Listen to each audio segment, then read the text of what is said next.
Good morning, Bronx. Welcome to RTV News. This is our last broadcast of the semester. I'm Oscar Margain. And I'm Olivia Tames, bringing you the latest in local news. We're so glad you could join us. UTPA hosted its first annual communication showcase in their very own TV radio studio, where students had the opportunity to meet with local professionals in the industry. Oscar Margain brings us more. We're here today at UTPA's Communication Showcase, where representatives from print, radio, TV, and film are here to speak on the state of their respective industries and provide insider tips to UTPA students on how to get jobs in today's market. Well, it's my hope, and what I'd like to really see is everyone be able to go out into the job market, be able to get a job in this industry.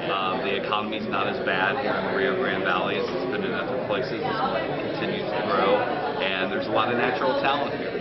I hope our students are walking away with this understanding of a realistic perspective, that this is an exciting journey, but one that's going to require some commitment and persistence.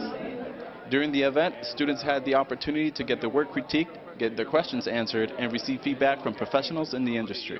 I saw some stories that honestly were good enough to go on a broadcast television station, and I think there's a lot of students here with a lot of talent and a lot of potential, and I'm excited to see them develop their careers and become, members of the media industry later on. I do a weekly sports show for Bronc TV called Bronc Sports Fix, and he loved that it was fun and really animated, and we weren't afraid to get, I guess, a little bit stupid. We just got critiqued a bit on our camera work and angles, but since it's relatively new, we're just looking to go like up and up and up. It was very beneficial because it showed me, it let me see the people who actually do what I want to do, and they turned out okay. So it gave me hope. The event concluded after a panel Q&A, where special guest and renowned reporter Linda Lopez offered words of wisdom to inspire students to work hard and showcase their talents. You're writing the first rough draft of history. That's an immense responsibility. It's not for everybody.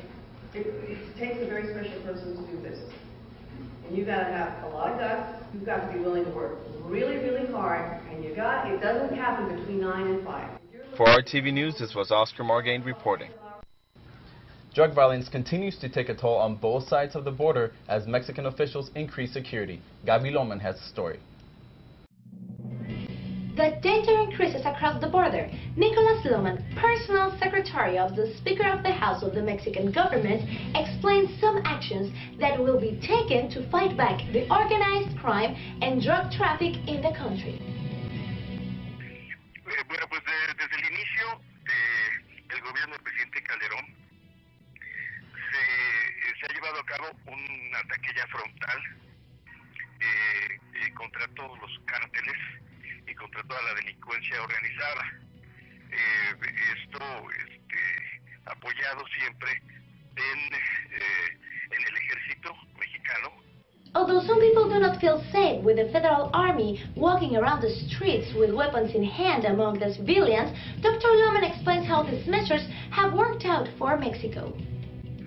Algunas instituciones y algunos partidos políticos no han estado de acuerdo en que el ejército esté en las calles de México, pero se ha visto que el crimen organizado ha rebasado por mucho a las organizaciones policíacas mexicanas. The federal government in Mexico has been in touch with President Obama. United States is ready to take actions and help their allies in Mexico. One of the solutions is to send the FBI agents to trick the Mexican army. Pues no nada más operan en nuestro país, sino que son organizaciones internacionales. Por eso también en México, otra de las acciones que ha emprendido es negociar con los Estados Unidos o pedir el apoyo de los Estados Unidos para poder atacarlos, no solamente desde nuestro país, sino también frenarlos a nivel internacional, porque estos cárteles también operan en todos Estados Unidos. For Bronc TV, Gabi Loman. Well, Oscar, not sure if you've been down 17th Street lately, but as quickly as the entertainment district is growing, so is the crime rate. Amanda Perez brings us more. downtown McAllen, 17th Street, the new hotspot for clubs, lounges, and bars every Thursday, Friday, and Saturday night. But with an increase in crime, just exactly how safe is it? 17th Street has evolved to more than 20 bars and clubs and continues to grow, with people coming from all over to experience the McAllen nightlife. As clubgoers laugh, dance, and talk, bottles are also popping their tops, causing disturbances for the area. What we have seen there is that we see incidences of public intoxication. We have seen incidents where people that have consumed an alcoholic beverage and now urinating in a public place. We do see minors in possession of alcohol. It's something that cannot be controlled because there will always be drunk people. I also work in another club, and in both clubs I've encountered drunks and problems, but these problems get resolved right away. Business owners on the block know these problems are all too common to the downtown area, however, have no great impact on business. Downtown it's very safe. If anything, I feel it's overprotected. You know, the city's very, very conscious. I know they just installed cameras. Plus, you have McAllen PD constantly out here on bike patrol, so it does kind of make you feel a little safer. Even with the threat of violence, clubgoers keep coming for a good time.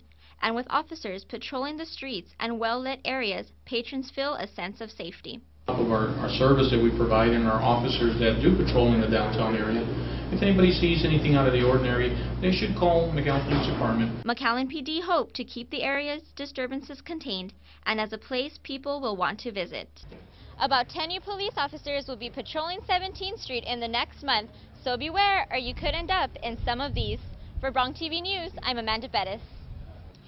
As you know, Olivia, Mother's Day was celebrated this past weekend, where surely many families across the valley treated their moms in their own special way. How did you spend Mother's Day? Well, my family and I took my mother to the beach, so we spent the day out there. How about you? Me and my brother went to Mexico to visit my mom, took her to the movies and to dinner, but she always falls asleep at the theater, which is always funny. But let's take a look at what UTPA students were planning to do for their moms on their special day. Here's Cynthia Saenz. My actual mother passed away about 12 years ago, but a family friend stepped in and sort of took over her role. Her name is Debbie, so she's like my mom. I just call her my Debbie because I don't know what to call her. Guardian, Debbie, mom, whatever. And she's super academic. She's a teacher, so I'm probably just going to get her something like a Barnes & Noble gift card so she can pick out her own book. Probably something that says like #1 grandma or something because she's always there for everybody. So I never get her anything, but this year maybe I will. I plan to get my mom a card or some balloons and just really let her know that I really love her. You know, I can't afford something really big, but as long as it's something that comes from the heart, I'm sure she'll appreciate it a lot. I'll do your dishes a lot coupon. I think that will help her out a lot. UTPA's semi-annual Ladies' Night was held in the Student Union this semester, and Myra Espinosa was there to join in on all the fun and tell us all about it. The Student Union hosted Ladies' Night, Tuesday, April 20th from 4:30 to 6:30 p.m. Although the slight delay, UTPA ladies gathered and waited patiently to get their fun night started. The crafty gathering included cupcake decorating, apron designing, free food, and/or prizes. Cindy Matas tells us more. I didn't think that many girls would show up, but we have about 35 girls here right now, so it's great. I mean, you can see them behind me. They're decorating cupcakes, aprons, bags. I'm surprised at how many people like arts and crafts, but this is what works, so we keep doing it every semester. Something different, you know, something girly. I don't feel like we have a lot of girly events on campus. A lot of the tournaments that we host are primarily for guys, so I try to do something special dedicated to all the girls so that they can come have fun and relax. Don't flip that channel because weather's up next. Get counted. Get counted. Get counted. The U.S. Census counts residents every 10 years. It takes 10 minutes to answer 10 questions that will help your community receive more than $400 billion in federal funds for things like hospitals, public works programs, college scholarships, and grants. All of your answers will remain confidential, so look for your copy of the census today. And remember, Census Day is April the 1st. It's in your hands. It's in your hands. It's in your hands. So get counted. Hello, this is Denise Guerrero with your weekly forecast. Today I'll look like partly cloudy with highs in the 90s and lows in the 70s. Let's take a look at your extended forecast. For the rest of the week, it looks like partly cloudy and windy with highs in the 90s and lows in the 70s. But for the weekend, it looks like it'll be partly cloudy and with a 30% chance of rain, with highs in the 90s and lows in the 70s. This was all for your weekly forecast. Stay tuned for more. Thank you, Denise. When one thinks of Valley sports, not much might come to mind. Well, that might change now. Reporting from the State Farm Arena is our very own Michael Lopez. Rio Grande Valley Vipers are now the 2009-2010 NBA D-League champions. After an incredible turnaround season, a League MVP award, and the Coach of the Year award, the championship game culminated with a buzzer-beating game-winning shot by Craig Winder. The State Farm Arena exploded with cheers as the RGV watched their team celebrate and receive the championship trophy. I am Michael Lopez reporting for Bronc News. What famous singer fell in front of hundreds, and who is Tiger's mistress trying to score points with now? Adriana Carrasco brings us our daily dose of entertainment news and the answers to those questions. Hello and welcome. I am Adriana Carrasco, here to bring you the latest in entertainment news.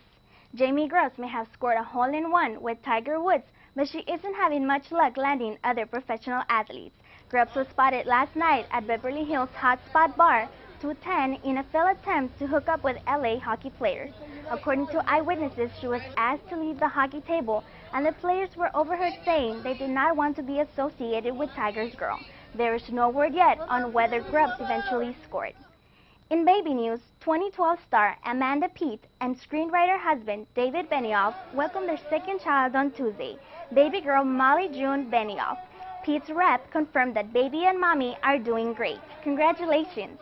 In music news, during her performance on the Earl on Earth tour, Rihanna went down right in the middle of a song. Concert goer posted a video on YouTube showing the Umbrella singer as she slips, slides, and falls. But after a brief moment on her knees, Rihanna gets right back up and keeps on singing. Rihanna is expected to perform on Friday in Germany. We hope that she can stay on her 2 feet. Thank you for watching, and make sure to tune in next time for more entertainment news and more Valley gossip. I am Adriana Carrasco, and have a great day. And a big congratulations goes out to all the UTPA publications after competing at the Texas Intercollegiate Press Association in Kerrville, Texas, including our very own Bronc TV Radio for bringing back 17 awards, including a first place award, one that hasn't been brought back in about 2 years.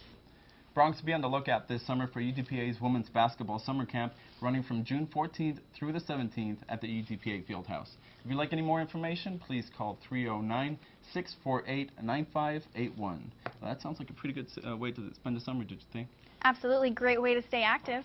Well, that's all we have for today. Thank you for watching and following us on our radio and TV broadcast this semester. And congratulations goes out to all our graduating seniors. And for those of you not graduating, we'll see you next semester, and enjoy your summer break. Also, a special thanks to Channel 12. My name is Oscar Morgan. And I'm Olivia Tames. Stay safe, Bronx.